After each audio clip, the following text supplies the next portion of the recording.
Hi hello ಎಲ್ರಿಗೂ ನಮಸ್ಕಾರ. ಇವತ್ತಿನ ವ್ಲಾಗ್ ನಿಮ್ಗೇನಾದರೂ ಇಷ್ಟ ಆದರೆ ಲೈಕ್ ಶೇರ್ ಕಮೆಂಟ್ ಮಾಡೋದನ್ನು ಮರಿಬೇಡಿ.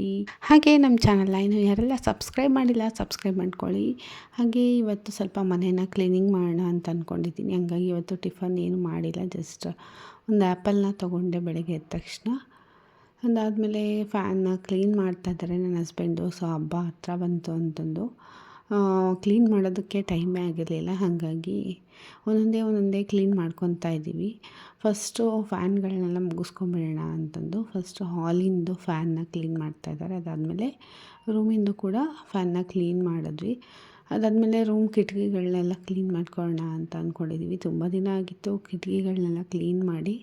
ಆಲ್ಮೋಸ್ಟ್ ಒಂದು 5 to 6 ಮಂತ್ ಆಯಿತು ಕಿಟಕಿನ ಮುಟ್ಟೇ ಇರಲಿಲ್ಲ. ತುಂಬಾ ಧೂಳು ಕುತ್ಕೊಂಡ್ಬಿಟ್ಟಿತ್ತು. ಹಾಗೆ ಅವಾಗವಾಗ ಮೇಲೆ ಒರೆಸ್ಕೊತಾ ಇದ್ದೆ. ಬಟ್ ಸ್ಲೈಡಿಂಗ್ ಡೋರ್ ಮಧ್ಯದಲ್ಲಿ ಇರುತ್ತಲ್ವ ಧೂಳು, ಸೊ ಅದನ್ನು ತೆಗಿಯೋದಕ್ಕೆ ನಂಗೆ ಟೈಮೇ ಆಗಿರಲಿಲ್ಲ. ಹಂಗಾಗಿ ಇವತ್ತೆಲ್ಲ ಕ್ಲೀನ್ ಮಾಡ್ಕೊಂಬೇಡ ಅಂತಂದು ಕ್ಲೀನ್ ಮಾಡ್ಕೊತಾ ಇದ್ದೆ. ಹಾಗೆ ಫಸ್ಟ್ ಕಾಟಿಂದು ಹಿಂದ್ಗಡೆ ಎಲ್ಲ ಕ್ಲೀನ್ ಮಾಡ್ಕೊತಾ ಇದ್ದೀವಿ. ಸೊ ಹಿಂದ್ಗಡೆ ಎಲ್ಲ ಸ್ವಲ್ಪ ಧೂಳೆಲ್ಲ ಜಾಸ್ತಿ ಆಗಿತ್ತು. ಹಂಗಾಗಿ ಅದ್ರ ಹಿಂದ್ಗಡೆ ಎಲ್ಲ ಆಲ್ಮೋಸ್ಟ್ ಎಲ್ಲ ಕ್ಲೀನ್ ಮಾಡಿಕೊಂಡೆ ನಾನು. ಹಾಗೆ ಫಸ್ಟ್ ಕಿಟಕಿ ಗ್ರಿಲ್ಗಳನ್ನೆಲ್ಲ ಒರೆಸ್ಕೊತಾ ಇದ್ದೀನಿ. ಒಂದೊಂದೇ ಗ್ರಿಲ್ನೆಲ್ಲ ಒರೆಸ್ಕೊಂಡು ಅದಾದಮೇಲೆ ನಾನು ಮತ್ತೆ ಒಳಗಡೆ ಇರುವಂಥ ಸ್ಲೈಡಿಂಗ್ ಡೋರು ಗ್ಯಾಪ್ ಇರುತ್ತಲ್ವ, ಸೊ ಅದರಲ್ಲಿ ನಾನು ಕ್ಲೀನ್ ಮಾಡಿಕೊಂಡು ಬ್ರಷಲ್ಲಿ ಕ್ಲೀನ್ ಮಾಡ್ಕೋಬೇಕು. ಸೊ ಹಂಗಾಗಿ ಫಸ್ಟ್ ಗ್ರಿಲ್ನೆಲ್ಲ ಒರೆಸ್ಕೊಂಡ್ಬಿಡ್ತೀನಿ ಮೇಲೆ. ಅದಾದಮೇಲೆ ಮತ್ತೆ ಇನ್ನೊಂದು ಸಲ ಗ್ರಿಲ್ನ ಒರೆಸ್ಕೋಬೇಕು.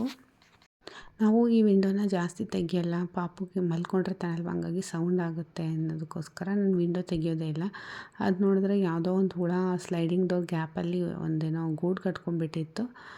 ಅದನ್ನು ನೋಡಿ ಕ್ಲೀನ್ ಮಾಡಿದ್ವಿ. ಮುಂಚೆನೂ ಕಟ್ಕೊಂಡಿತ್ತು, ಸೊ ಅದಾಗದೇ ಹೋಯಿತು ಮಳೆ ಬಂದು. ಬಟ್ ಇವಾಗ ಮಳೆ ಇಲ್ವಲ್ಲ, ಸೊ ಅಲ್ಲಿ ಸ್ವಲ್ಪ ಜಾಸ್ತಿಯಾಗಿ ಕಟ್ಕೊಂಡ್ಬಿಟ್ಟಿತ್ತು.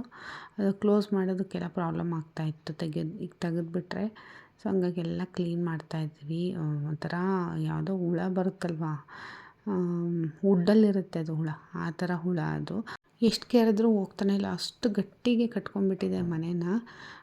ಅದನ್ನೆಲ್ಲ ಕ್ಲೀನ್ ಮಾಡಿ ಅದಾದಮೇಲೆ ಈ ಥರ ಬ್ರಷ್ ಇರುತ್ತಲ್ವ, ಸೊ ಪೇಂಟ್ ಬ್ರಷಿಂದ ನಾವು ಸ್ಲೈಡಿಂಗ್ ಡೋರ್ನೆಲ್ಲ ಕ್ಲೀನ್ ಮಾಡ್ಕೊತಾ ಇದ್ದೀವಿ. ಇದು ತುಂಬಾ ಈಸಿ ಕ್ಲೀನ್ ಮಾಡ್ಕೊಳ್ಳೋದು ಪೇಂಟ್ ಬ್ರಷಿಂದ. ಸೊ ತೋರಿಸ್ತೀವಿ ನೋಡಿ ಯಾವ ಥರ ಕ್ಲೀನ್ ಮಾಡ್ಕೊತೀವಿ ಅಂತ. ಆಮೇಲೆ ಈ ಥರ ಒಂದು ಕ್ಲೀನ್ ಮಾಡೋದು ಬರುತ್ತೆ, ಫ್ಲೋರ್ ಕ್ಲೀನ್ ಮಾಡೋದು, ಹಿಂಗೆ ಕೆರೆದು ಅದರಿಂದನೂ ಕೂಡ ನೀವು ನೆಲದಲ್ಲಿ ಏನಾದರೂ ಗಲೀಜು ಹತ್ತಿದರೆ ಈ ಥರ ಕೆರೆದ್ಬಿಟ್ರೆ ಹೋಗಿಬಿಡುತ್ತೆ.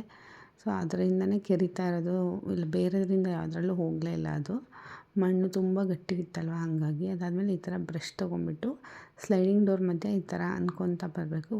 ಪೂರ್ತಿಯಾಗಿ ಕ್ಲೀನ್ ಆಗುತ್ತೆ, ತುಂಬ ಚೆನ್ನಾಗಿ ಕ್ಲೀನ್ ಆಗುತ್ತೆ. ಸೊ ಅದಾದಮೇಲೆ ಡೋರ್ ಮೇಲ್ಗಡೆ ಎಲ್ಲ ಈ ಥರ ಧೂಳೆಲ್ಲ ಕೂತ್ಕೊಂಡಿರುತ್ತಲ್ವ, ಸೊ ಅದನ್ನು ಕೂಡ ನಾನು ಬ್ರಷಿಂದ ಕ್ಲೀನ್ ಮಾಡ್ಕೊತಾ ಇದ್ದೀನಿ. ಸೊ ಈ ಥರ ಕ್ಲೀನ್ ಮಾಡ್ಕೊಂಡು ಅದಾದಮೇಲೆ ಹಸಿ ಬಟ್ಟೆಯಿಂದ ಒರೆಸ್ಕೊಂಡು ಮತ್ತೆ ಒಂದು ಸಲ ಡ್ರೈ ಬಟ್ಟೆಯಿಂದ ಒರೆಸ್ಕೋಬೇಕಾಗುತ್ತೆ. ಎಲ್ಲ ಕಡೆಯೂ ಅಷ್ಟೇ ತುಂಬಾ ಈ ಥರ ಗಲೀಜು ಕೂತ್ಕೊಂಡ್ಬಿಟ್ಟಿತ್ತು. ಅಂದರೆ ಮುಂಚೆ ಎಲ್ಲ ವರ್ಕೆಲ್ಲ ಮಾಡಿದಾರಲ್ವ, ಸೊ ಆಮೇಲೆ ಈ ಕಡೆಯೂ ಕೂಡ ಖಾಲಿ ಏರಿಯಾ ಇರೋದ್ರಿಂದ ಗಾಳಿ ತುಂಬಾ ಬರುತ್ತೆ. ಗಾಳಿ ಜಾಸ್ತಿ ಬರೋದ್ರಿಂದ ಧೂಳು ಕೂಡ ಜಾಸ್ತಿ ಕೂತ್ಕೊಂಡಿರುತ್ತೆ. ಸೊ ಹಂಗಾಗಿ ಅವಾಗವಾಗ ಈ ಥರ ಕ್ಲೀನ್ ಮಾಡ್ಕೊತಾ ಇರಬೇಕು. ನಾನು ಮಾಡಿರಲಿಲ್ಲ, ಸ್ವಲ್ಪ ಟೈಮ್ ಆಗಿರಲಿಲ್ಲ ಅಂತ, ಅದಕ್ಕೋಸ್ಕರ. ಸೊ ಇವತ್ತು ಹೆಂಗಿದ್ರು ಕ್ಲೀನ್ ಮಾಡಬೇಕಲ್ಲ ಅಂತ ಪೂರ್ತಿ ಕ್ಲೀನ್ ಮಾಡ್ತಾಯಿದ್ದೀವಿ. ಇದು ಒಂದು ಈ ಥರ ಈ ವ್ಯಾಕ್ಯೂಮ್ ಕ್ಲೀನರ್ ಇಲ್ಲ ಅಂತಂದರೆ ಈ ಥರ ಯೂಸ್ ಮಾಡಿದ್ರೆ ತುಂಬ ಚೆನ್ನಾಗಿ ಕ್ಲೀನ್ ಆಗುತ್ತೆ. ಫುಲ್ಲು ಕ್ಲಿಯರ್ ಆಗಿಬಿಟ್ಟಿತ್ತು. ಜಾಗ ಏನೇನು ಗಲೀಜು ಕೂತ್ಕೊಂಡಿತ್ತು ಸ್ಲೈಡಿಂಗ್ ಇದರಲ್ಲಿ ಪೂರ್ತಿಯಾಗಿ ಕ್ಲಿಯರ್ ಆಗುತ್ತೆ. ಹಾಗೆ ಅದಾದಮೇಲೆ ಮತ್ತೆ ನಾನು ಇನ್ನೊಂದು ಸಲ ಕ್ಲೀನಾಗಿ ಹಸಿ ಬಟ್ಟೆ ತೊಗೊಂಡು ಒರೆಸ್ಕೊತಾ ಇದ್ದೀನಿ. ಸೊ ಇದೇ ಥರ ಮಾಡೋದ್ರಿಂದ ತುಂಬಾ ಕ್ಲೀನ್ ಆಗುತ್ತೆ. ವಿಂಡೋಸು ಆಗಲಿ ಈ ಥರ ಸ್ಲೈಡಿಂಗ್ ಡೋರ್ ಇದ್ರೂ ಕೂಡ ನೀವು ಕ್ಲೀನ್ ಮಾಡ್ಕೋಬೋದು. ಅದಾದಮೇಲೆ ನಮ್ಮ ಮನೆಯವರು ಕೊಲೀನ್ ಹಾಕ್ಬಿಟ್ಟು ಎಲ್ಲ ಗ್ಲಾಸ್ ಎಲ್ಲ ಕ್ಲೀನ್ ಮಾಡಿದ್ರು.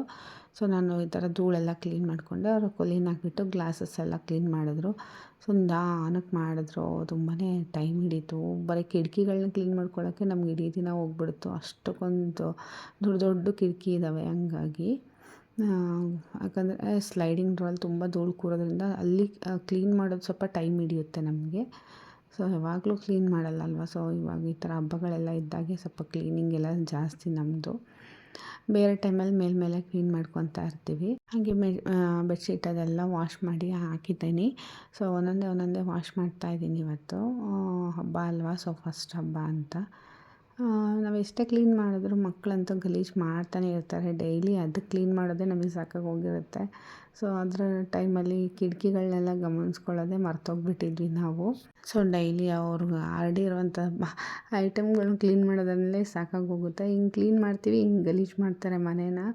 ಸೊ ನನ್ನ ಮಗ ಅಂತೂ ತುಂಬಾ ಗಲೀಜು ಮಾಡ್ತಾಯಿದ್ದಾನೆ ಇತ್ತೀಚೆಗೆ.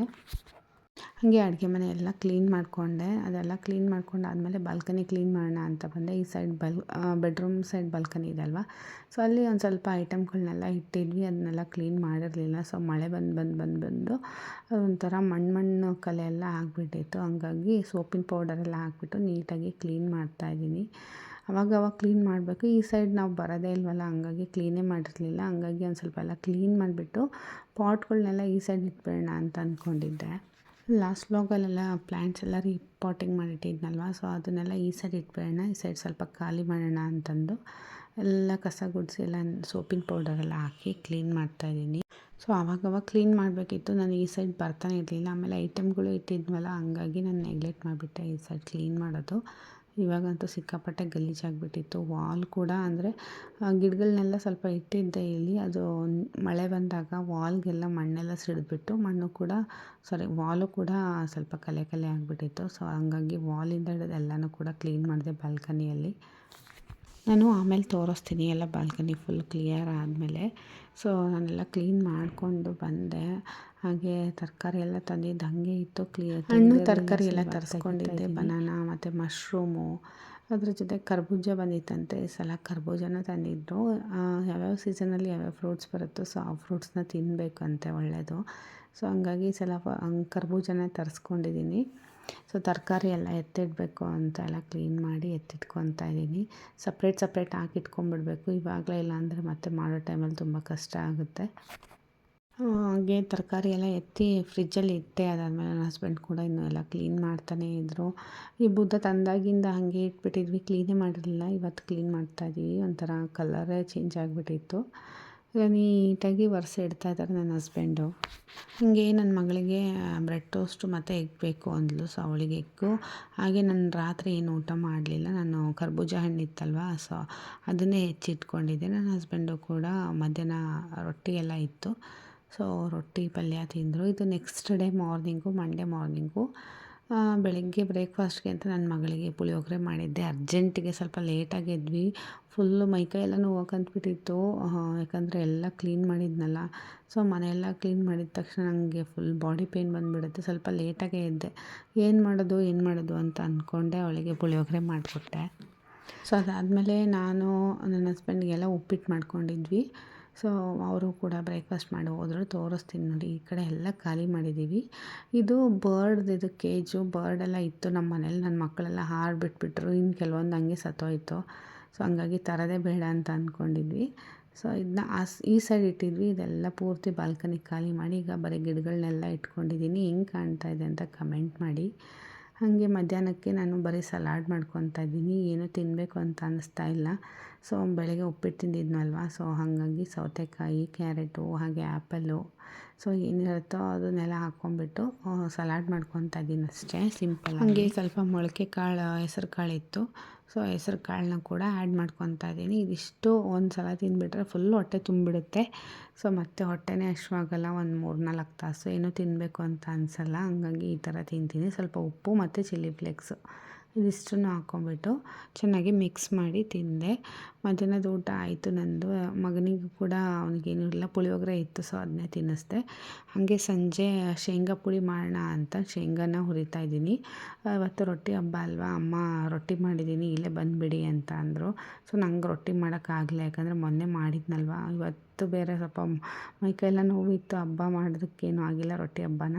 ಸೊ ಹಂಗಾಗಿ ಶೇಂಗಾ ಪುಡಿ ಒಂದು ಮಾಡ್ಕೊಂಬ ಸಾಕು ಅಂತ ಹೇಳಿದ್ರು. ನಾನು ಹಂಗಾಗಿ ನಮಗೂ ಶೇಂಗಾ ಪುಡಿ ಮಾಡಬೇಕಿತ್ತು ಅಂತಂದು ಮಾಡೇ ಇರಲಿಲ್ಲ. ಶೇಂಗಾ ಪುಡಿ ಮಾಡಿ ಅದಾದಮೇಲೆ ಸ್ವಲ್ಪ ಮಂಡಕ್ಕಿ ಮಾಡಿದ್ದೆ ಸಂಜೆಗೆ ಸ್ನ್ಯಾಕ್ಸ್ಗೆ ಅಂತ. ಒಂದು ಸಲ ಮಾಡಿಟ್ಬಿಟ್ರೆ ಒಂದು 3-4 ಡೇಸ್ ಬರುತ್ತೆ ಈ ಥರ ಮಂಡಕ್ಕಿ. ಹಂಗಾಗಿ ಸ್ನ್ಯಾಕ್ಸ್ ಏನು ತಿಂತಾ ಇಲ್ವಲ್ಲ. ಸೊ ಈ ಥರ ಆವಾಗವಾಗ ಸಂಜೆ ಹೊಟ್ಟೆ ಹಶ್ವಾದಾಗ ಈ ಥರ ಸ್ವಲ್ಪ ಮಂಡಕ್ಕಿ ತಿನ್ಬೋದು, ಒಂದು ಸಣ್ಣ ಕಪ್ಪಷ್ಟು. ಹಾಗೆ ಅದಾದಮೇಲೆ ಗ್ರೀನ್ ಟೀ ಮಾಡ್ಕೊಂಡಿದ್ದೆ. ಸೊ ಗ್ರೀನ್ ಟೀನ ಕುಡಿದೆ, ಸ್ವಲ್ಪ ಮಂಡಕ್ಕಿ ತಿಂದ್ಬಿಟ್ಟು. ಅದಾದಮೇಲೆ ಚಟ್ನಿ ಪುಡಿನೂ ಕೂಡ ರೆಡಿ ಮಾಡಿದೆ. ಸೊ ಅಮ್ಮ ಮನೆಗೆ ಹೋದ್ವಿ. ಅಮ್ಮ ಎಲ್ಲ ರೊಟ್ಟಿ ಎಲ್ಲ ಮಾಡಿಟ್ಟಿದ್ರು. ಇದು ಸಜ್ಜೆ ರೊಟ್ಟಿ ತರಿಸಿದ್ರಂತೆ, ಯಾಕೋ ಚೆನ್ನಾಗಿಲ್ಲ ಅಂತ ಹೇಳ್ತಾಯಿದ್ರು, ಸ್ವಲ್ಪ ದಪ್ಪ ಇತ್ತು ಅಂತ ಹೇಳಿದ್ರು. ಇದು ಜೋಳದ ರೊಟ್ಟಿ ಅಮ್ಮ ಮಾಡಿದರು. ಇಷ್ಟು ಮಾಡಿದ್ದಾರೆ, ನಾವೆಲ್ಲ ಒಂದೊಂದೇ ತಿನ್ನೋದು. ಸೊ ರೊಟ್ಟಿ ಉಳಿದ್ರೂ ಏನೂ ಆಗೋಲ್ಲ, ನೆಕ್ಸ್ಟ್ ಡೇ ತಿನ್ಬೋದು. ಅದ್ರ ಜೊತೆಗೆ ಬದನೇಕಾಯಿ ಎಣ್ಗಾಯಿ ಕೂಡ ಮಾಡಿದ್ರು. ತುಂಬ ಚೆನ್ನಾಗಿ ಮಾಡ್ತಾರೆ ನಮ್ಮಮ್ಮ ಅಡುಗೆ ಎಲ್ಲ. ನಾನು ಅಷ್ಟೊಂದು ನಂದು ಪರವಾಗಿಲ್ಲ, ಬಟ್ ನಮ್ಮಮ್ಮನ ಅಷ್ಟು ಚೆನ್ನಾಗೇನು ಮಾಡಲ್ಲ ನಾನು. ಅದಾದಮೇಲೆ ಈರುಳ್ಳಿ ಮತ್ತು ಸೌತೆಕಾಯಿ ಇದ್ರ ಜೊತೆಗೆ ತೊಗೊತಾ ಇದ್ದೀನಿ. ಸೊ ನನ್ನದು ಬೇಗ ಊಟ ಆಗಬೇಕಲ್ಲ, ಮಧ್ಯಾಹ್ನನೂ ಕೂಡ ನಾನು ಬರೀ ಸಲಾಡ್ ತಿಂದಿದ್ದೆ. ಹಾಗೆ ಕೊಬ್ಬರಿ ಗಾರ್ಗಿ ಮಾಡಿದರು, ಸೊ ಚೆನ್ನಾಗಾಗಿತ್ತು. ಅದನ್ನು ಒಂದೇ ಒಂದು ಟೇಸ್ಟ್ ನೋಡಿದೆ ನಾನು, ಕೊಟ್ಟು ಕಳಿಸಿದ್ರು ಮನೆಗೆ. ಅದಾದಮೇಲೆ ಮಡಿಕೆ ಕಾಳು ಅಂತ ಇದು, ಮಡಿಕೆ ಕಾಳು ಪಲ್ಯ ಮಾಡಿದ್ರು. ಅದ್ರ ಜೊತೆಗೆ ಎಣ್ಗಾಯಿ ಪಲ್ಯ, ಸೊ ಚಟ್ನಿ ಪುಡಿ, ಮೊಸರು, ಹಾಗೆ ರೊಟ್ಟಿ ಹಾಕ್ಕೊಂಡಿದ್ದೀನಿ ಅಷ್ಟೇ. ಅನ್ನ ಸಾಂಬಾರಿತ್ತು, ನಾನು ರೈಸ್ ಸಾಂಬಾರೇನು ಊಟ ಮಾಡಲಿಲ್ಲ. ಸೊ ಇವತ್ತಿನ ವ್ಲಾಗ್ ಇಷ್ಟೇ. ನೀವೇನು ರೊಟ್ಟಿ ಹಬ್ಬಕ್ಕೇನೆಲ್ಲ ಮಾಡಿದ್ರಿ ಅಂತ ಕಮೆಂಟ್ ಮಾಡಿ. ಸಂಕ್ರಾಂತಿ ಹಬ್ಬ ಹೇಗಾಯಿತು ಅಂತ ಕಮೆಂಟ್ ಮಾಡಿ. ಸೊ ಇವತ್ತಿನ ವೀಡಿಯೋ ಇಷ್ಟ ಆಗಿದ್ರೆ ಲೈಕ್, ಶೇರ್, ಕಮೆಂಟ್ ಮಾಡಿ, ಸಬ್ಸ್ಕ್ರೈಬ್ ಮಾಡಿ. Thank you.